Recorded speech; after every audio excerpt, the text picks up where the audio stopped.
Hey y'all, CJ here. Uh, for those who don't know, I'm with Los Swamp Monsters. For those who do know, how you doing?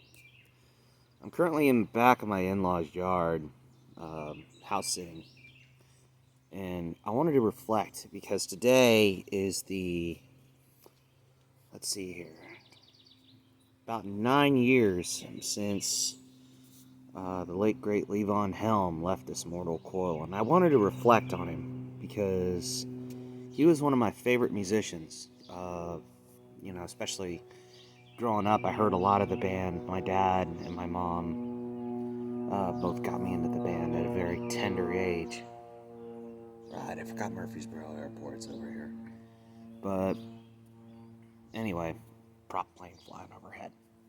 But Levon Helm is one of my favorite musicians, and I'd say probably did a lot for the LSM sound than um, than a lot of folks. Because without him, I wouldn't have gone down the Americana route and found out about Doug Somm and all that. But his drumming was exceptional, and his vocals are incredible. It showed that you didn't have to be Luciano Pavarotti to be a really good vocalist. Um, I mean, he knew more about rock and roll than most folks would care. Most folks would care to talk about. And he lived it. He lived it. I mean, he was born out of the Mississippi Delta.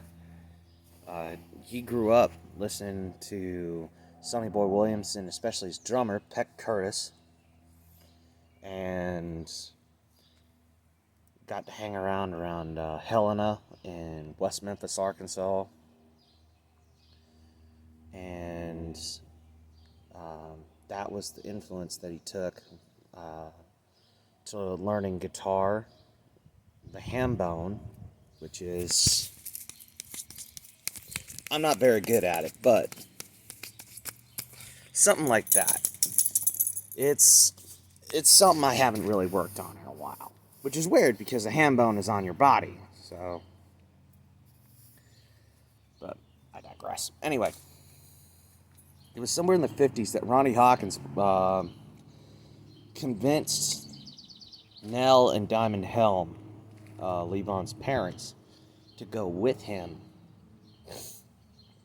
and play the bar circuit and eventually go up to Canada, which is where the band ultimately got put together, was through the Hawk. And, uh, needless to say, Levon Helm got the okay. Sorry, another plane. And they got to go and work with Rockabilly, with rhythm and blues, a lot of the stuff that Los Swamp Monsters covered in like the early lineups. Back when I had Lori Beth, and AJ, and Marshall, and Mike, and I even brought that along all through the time with LSM. But Levon and Ronnie Hawkins certainly were no small influence on what I wanted to do with the band. I mean, we weren't just covering the band stuff, we were covering Ronnie Hawkins stuff.